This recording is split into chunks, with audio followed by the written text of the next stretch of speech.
Qual que é a mentalidade dos vendedores que eu vejo que são excepcionais? O que eu vejo de boas práticas dos melhores vendedores? O que eu fiz com a minha carreira, o que eu vi os meus melhores vendedores fazer e o que eu vejo os melhores vendedores das operações fazerem. É o A do atitude. Essa atitude passa diretamente pela mente que nós temos. Como que a gente olha e responde às coisas que acontecem com a gente? Nós passamos por desafios.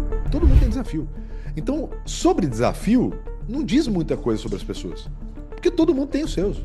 Uns mais, outros menos. O que diz o resultado diz sobre como as pessoas reagem àquilo que acontece com elas. Então, eu tenho também problemas pessoais. Você também está me assistindo agora, deve ter. Talvez você esteja passando por um grave momento pessoal agora. E todos nós passamos. A perda de alguém, uma negativa de um grande cliente, uma perda de um cliente que já tinha, uma troca de emprego, um mercado um pouco mais estagnado, a gente não consegue crescer, tem conta para pagar se você for dono. Isso tudo acontece com a maioria de nós. Agora, como que a gente reage a isso? E aí eu percebi que as pessoas que conseguem passar por essa etapa, que conseguem ir para o topo, são pessoas que têm um conjunto que fortalece a mentalidade dela. Porque é através da mentalidade que você cria o filtro do que você vê. Problemas vão existir todos os dias. A maneira como a gente reage é que vai fazer com que a gente vai passando de fases. Os problemas vão ficando para trás, os concorrentes vão ficando para trás, porque a maioria dos concorrentes, seja pessoa ou empresa, elas não vão aguentando muito tempo, porque a maioria das pessoas não tem uma mentalidade muito forte. Primeiro, porque elas não têm nível de consciência sobre isso. Então elas nem sabem como funciona o progresso, um passo a passo, como lidar com os desafios. Como é que pode pessoas da mesma empresa com condições iguais? Então, os vendedores entraram praticamente juntos, então tem o mesmo tempo de casa, eles tiveram o mesmo treinamento, os produtos são iguais que eles vendem, os serviços são iguais, as formas de pagamentos, eles trabalham mesmo os ambientes e pressões. Como é que tem gente que produz resultados tão diferentes? Primeira pessoa a explicar isso é esse senhor aqui, ó. Nietzsche foi um grande pensador da Prússia, né, que era a Polônia ali, entre Polônia e Alemanha, hoje é Alemanha. O Nietzsche é um cara muito provocativo. O Nietzsche, se tivesse vivo hoje, o Nietzsche já teria sido cancelado nas redes sociais. E o Nietzsche, ele explica muito bem por que pessoas dentro da mesma empresa, sob as mesmas condições, produzem resultado tão diferente. Nietzsche falava o seguinte: tem dois tipos de seres humanos na face da Terra: os senhores e o rebanho.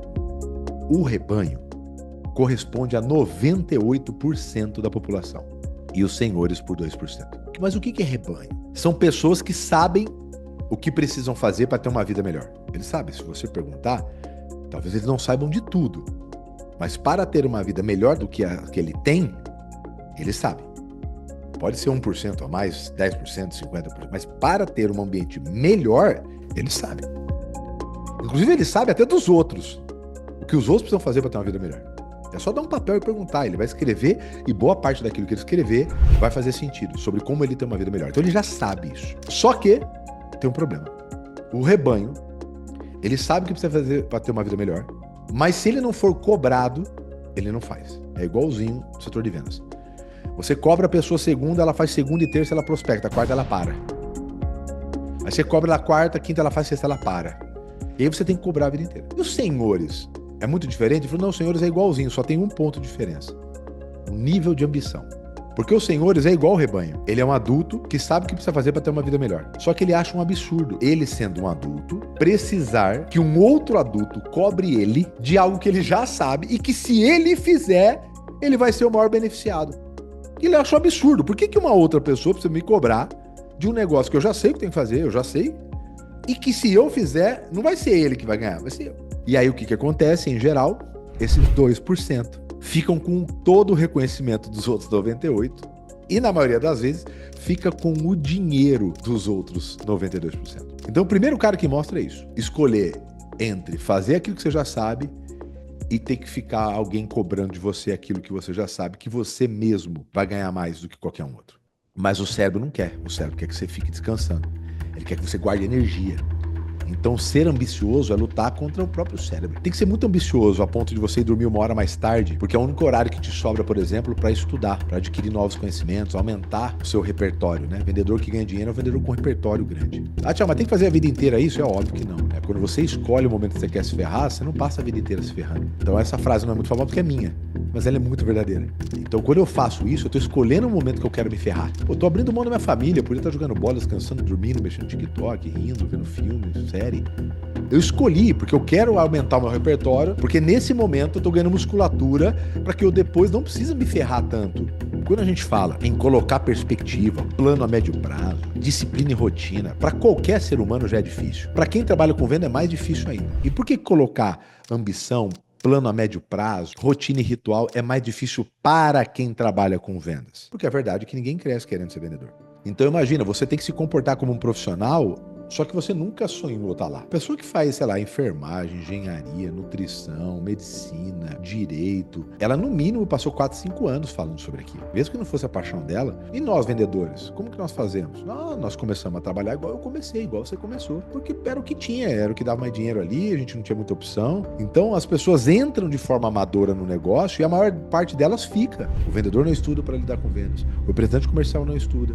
O gestor não estuda para ser um gestor comercial, um líder comercial. E donos de empresa, poucos estudam sobre vendas. Por isso existem os 4 motores mentais que os vendedores de alta performance sempre estão acionando. Qual que é o primeiro modelo mental? Consciência. E por que o primeiro passo é consciência? Porque nós somos seres seguidores. Nós nos sentimos mais seguros quando somos seguidores. Quer dizer, eu espero alguém fazer, eu vejo alguém fazer, eu tenho uma prova que é possível, aí eu vou lá e começo a fazer.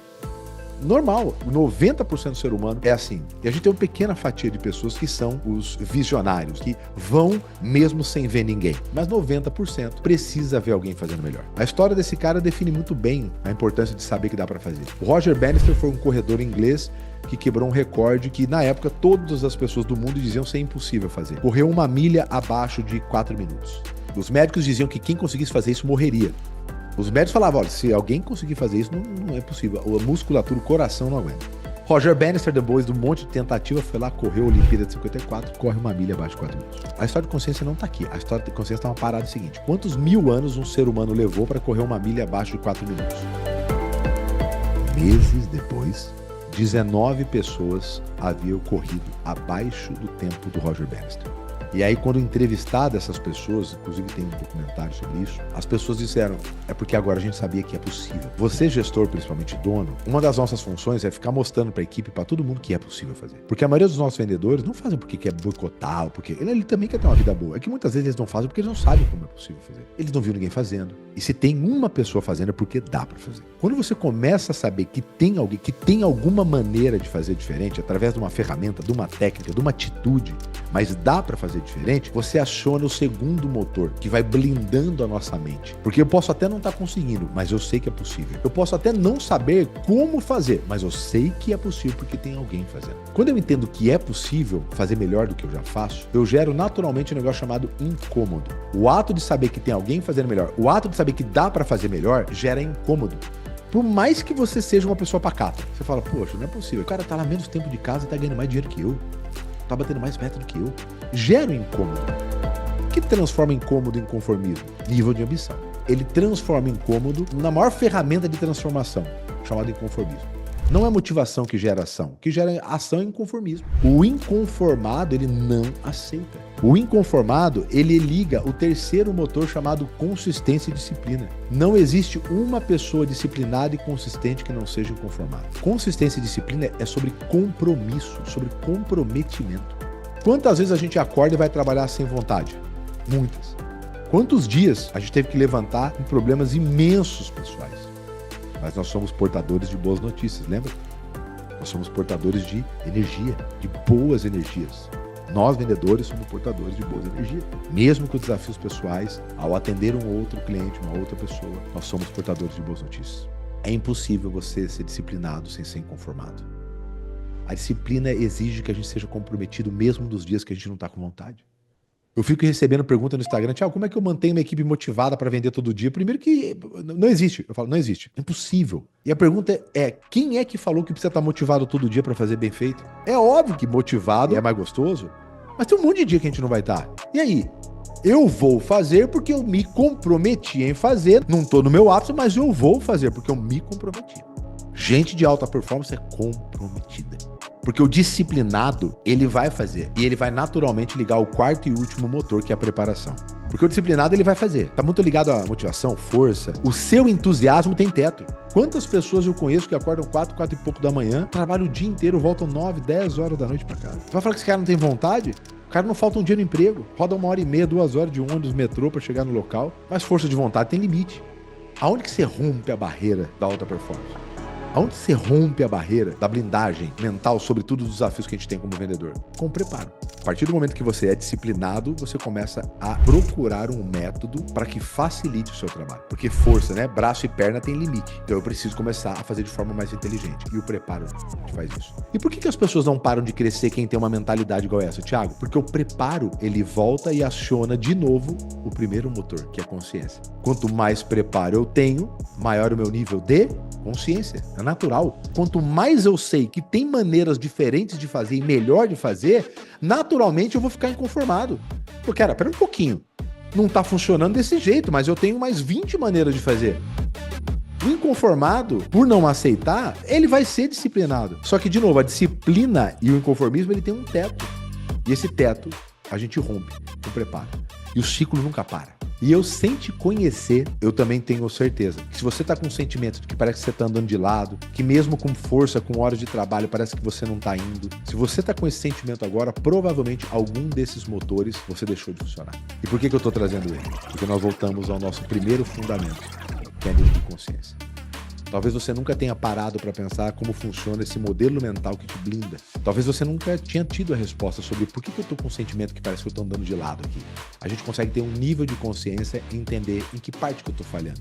Será que eu sei, mas isso não me impacta? Será que meu nível de ambição tá muito baixo a ponto de eu não ser disciplinado?